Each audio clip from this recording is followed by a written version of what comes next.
I'm Heidi. I have a master's in expressive arts therapy, and then I've also done some additional studying on my own of different ways to approach and work with dreams. It's been something I've been moderately interested in since I was little. Dreams can be really captivating and fascinating. I've wanted to do a course on dreaming for some time. Um, and just yesterday, I was talking with a group of women over Zoom meeting, and we were discussing sleep and sleep patterns and dream time. And it reminded me that I've been wanting to do this. So I thought I would do some informal videos. I am by no means very good at filming.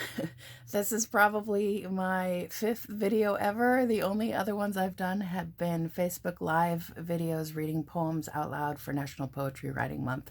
So this will be the first video, and I am not editing it. I'm just gonna put the content out there. So if you're game for some poor video, but some good content that can spark you to be able to work with some of your dreams during this time, that's what this is. So welcome.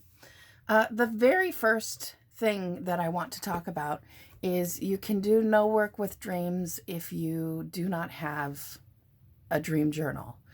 A dream journal can be anything. It doesn't have to be fancy. It can be just a bundle of papers that are secured with a pin clipped on right next to your bed.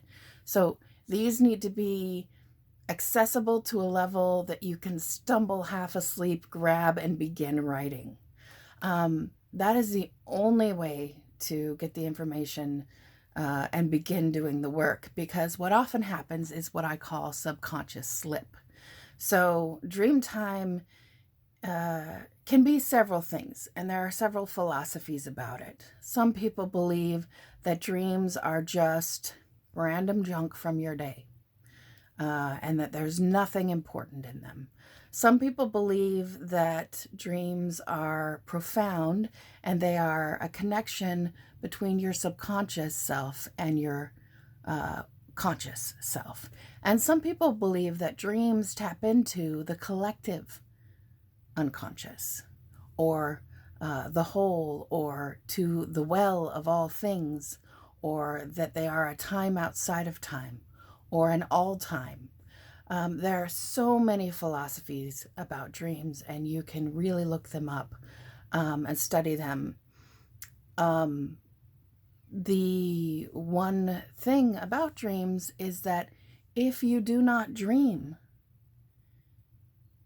you have psychological issues. So that tells me that dreaming has more of a function than just random junk. I agree that there is sometimes a lot of random junk in dreams, and sometimes random junk isn't just random. There's more symbolic information coded in there. What your mind chooses to randomly display in your dream can be powerful and can teach you a lot. I also believe that it's true.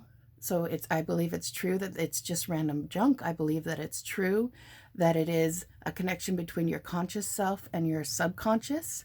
And I believe that it's true that it's a connection between your conscious self and the collective unconscious, or the all time.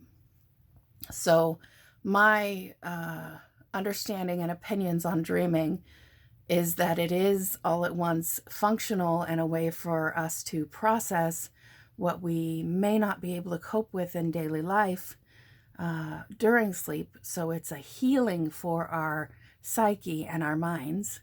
But I also believe that it's a way to sort any random junk, and I believe that it's mythical and mystic and can be powerful to connect to. So that's my opinion, is that it's all true.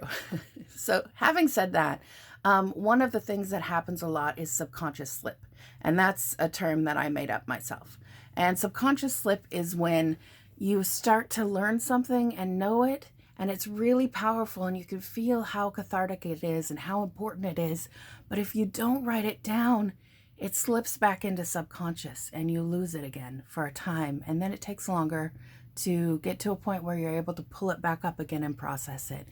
Having a book near your bedside really helps so that you can write things down before your subconscious lets it fall away.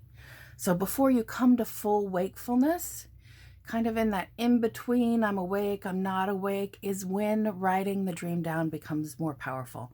And writing it down as fully as possible is really important. As a side note, I do have a friend who can't write when they are in that state. So they actually just tape record their dream. They just press record on their phone or device and start talking and then put it down that way.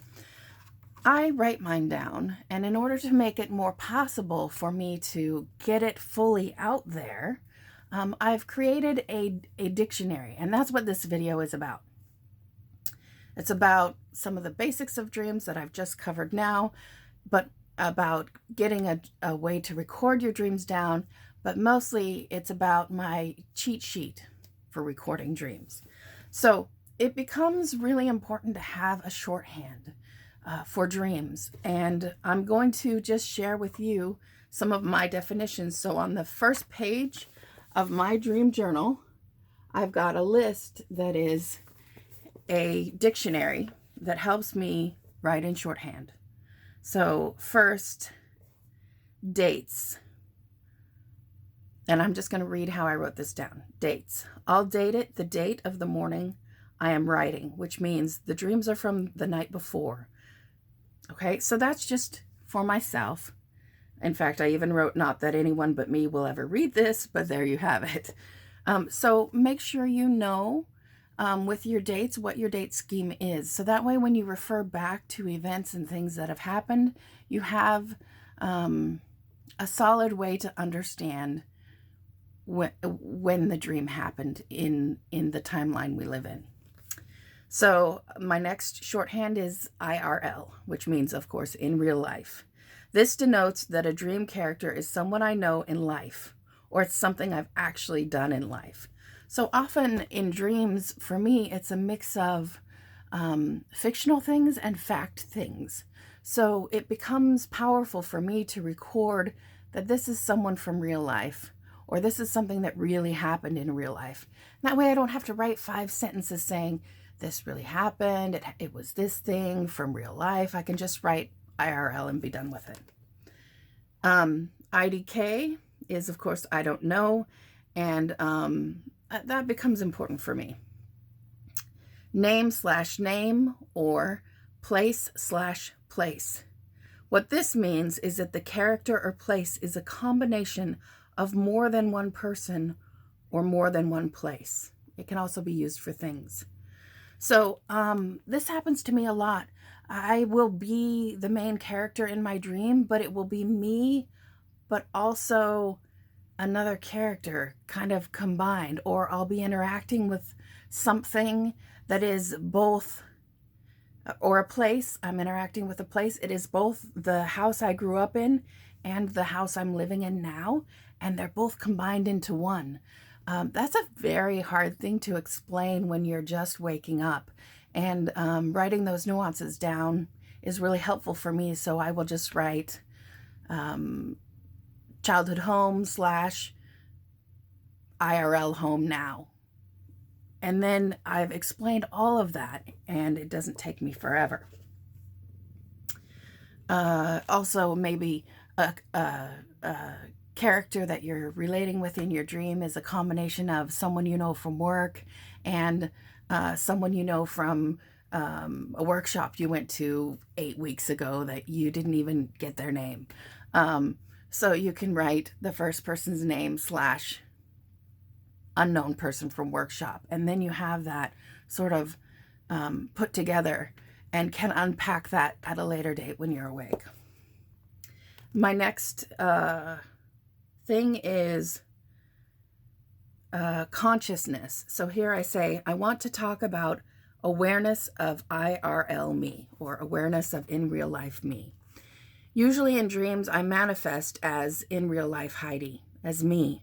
Sometimes in dreams, I start as in real life Heidi or me, but my experience of the dream switches to the character relating to me.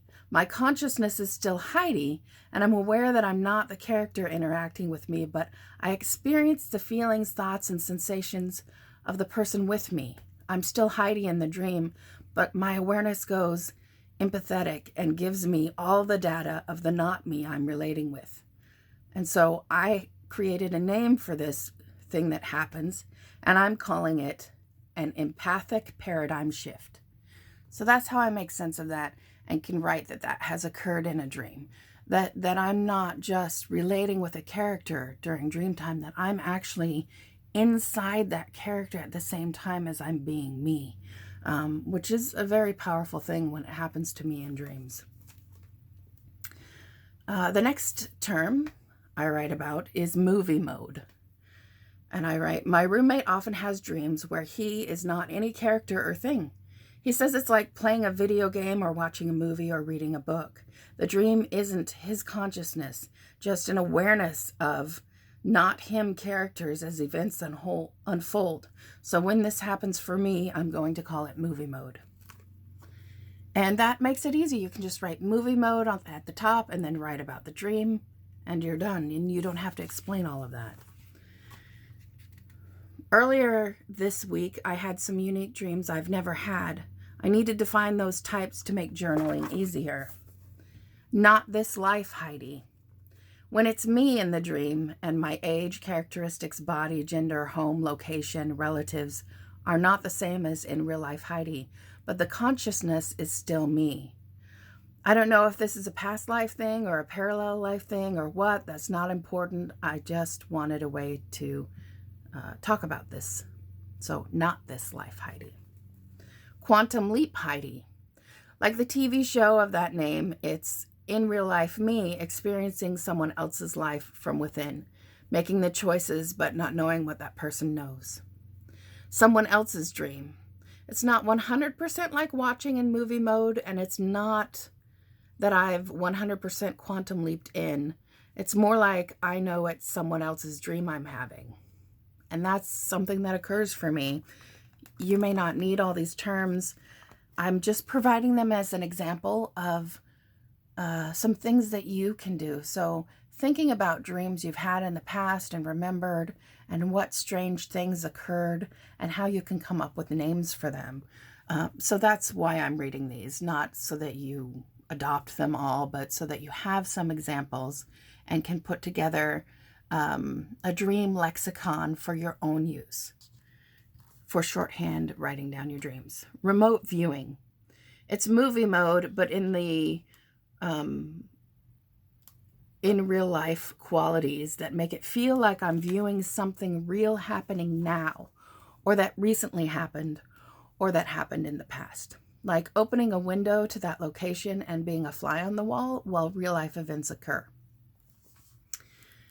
And then there's one more, and I call it noir amp, which is regular stuff happening, yet it's intense, incongruent emotions coloring everything.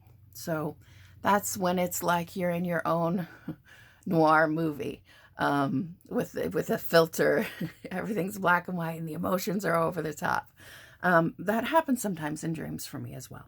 So the ones that I use the most are name/name, place/place, and awareness of IRL me, and empathetic paradigm shift. Those are the things that occur the most, and then the others occur a little less often. But I do use those a lot in shorthand when I write down my dreams. So step one for doing dream work and your homework is to come up with a shorthand lexicon so that you can quickly write down your dreams when you're still in that half awake, half asleep state. The second bit of homework is to make sure you have a way to record those dreams, whether you're using a device, which some people can operate technology in half awake, half asleep mode. I cannot. But some people cannot operate a pen and pencil in half awake, half asleep mode. So find the way that works for you. And then the last bit of homework is to tell yourself before you go to sleep, I'm going to sleep. I may dream. If I dream, I want to awaken and be able to jot down the dream or be able to record the dream. So create your shorthand, create your way to track your dreaming, and then each night before you go to sleep this week, set your mind up that if you dream, you're going to pull the dream with you and so that you can record it. So I will have a next video that will have more active working with dreams information. So hopefully you'll have a dream between now and then. If you don't have a dream between now and then, it's not a big deal. I'll still give you the next installment, and we'll hope you'll have a dream before the next week. So happy dreaming, happy sleep, and thank you for joining me. I'll see you next week.